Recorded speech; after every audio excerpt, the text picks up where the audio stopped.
talk about instructional design. Instructional design is the practice of maximizing the effectiveness, efficiency, and appeal of instruction in other learning experience. Instructional design needs the support of learning theory and designing models to guarantee its design results. There are bunches of different learning theories and learning models. Learning theories provide the framework for instructional design, while learning models build up a mental picture. Feel puzzled? Easy. Actually, instructional design is not so complicated. It is powerful, not because it's difficult to understand and learn.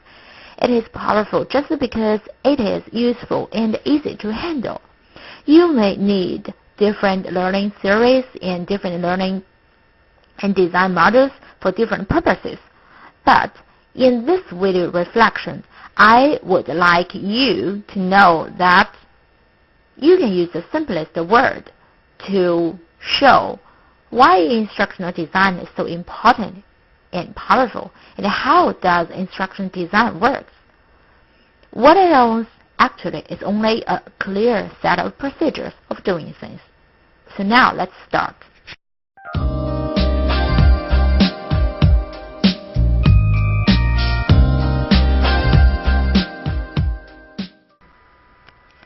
Although there are many different design models, the first step is always analyze. You have to analyze what you have and what you need.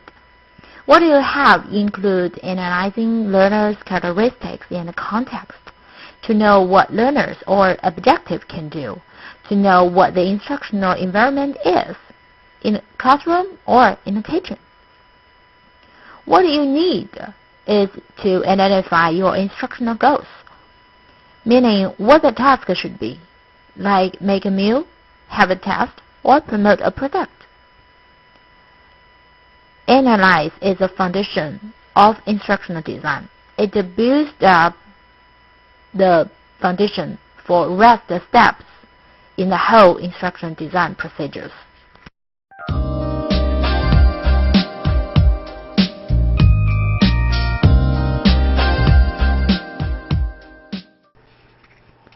With a good analysis, you can move on to the next phase of instructional design.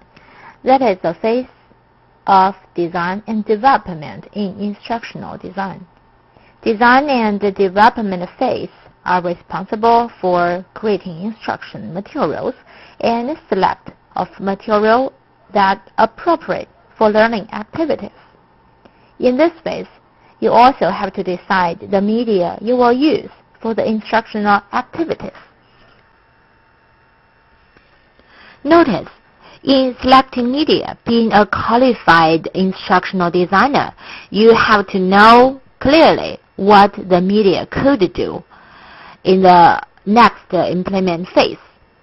That is to say, you have to know how to use media to facilitate your instructional activities, and that should be defined in this design phase.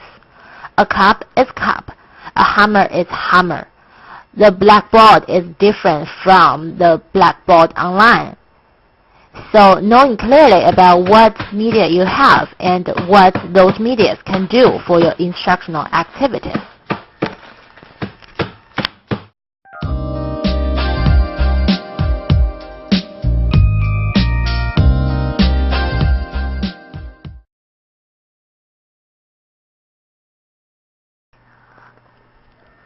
If you have done with your analysis and designed materials, congratulations!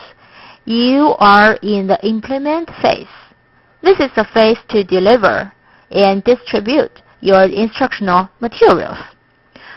First, you need to collect all the items you need based on the analysis and designed materials in the last two steps. Then follow the steps in your materials to develop your instructional design.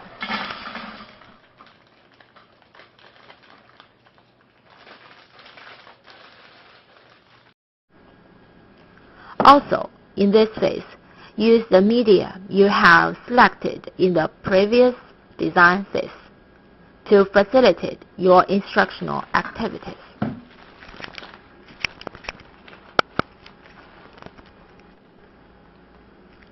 Notice, feedback need also to be collected in this phase for a record of evaluation in next phase of instructional design.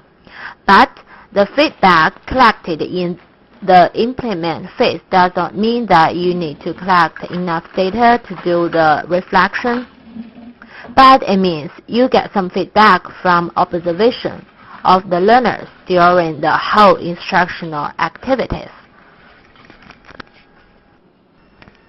Also, based on your feedback, you can adjust your media application, which will also be talked about in the evaluation part.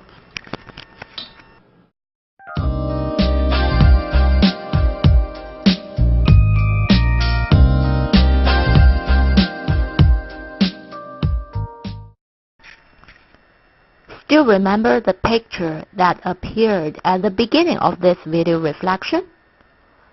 Did you see what is on the top of this pyramid? Yes, evaluation. There are two kinds of evaluations, formative and summative. A formative evaluation focuses on the process, as videoed in the implement phase. Instructors should get feedback by monitoring how well the instructional goals and objectives are being met. If the goals or objectives cannot be met during the process of implement, instructors should adjust their activities according to the feedback. A summative evaluation focuses on the outcome. With the help of questionnaires, testing, and interviews, you can get the evaluation result of learners' performance. But if the result did not meet the criteria, what should you do? Yes, go back to revise your designed materials and implement again.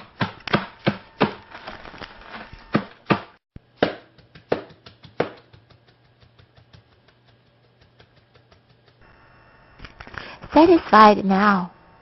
Instructional design can help instructors to have a wonderful experience in the whole instructional process.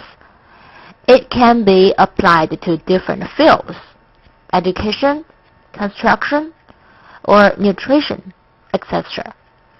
This video reflection is about my own understanding of what instructional design is, how it works, and what its functions.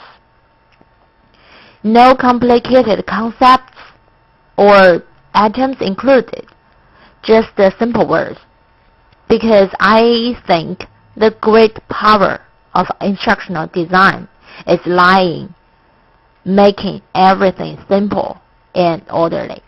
Thanks.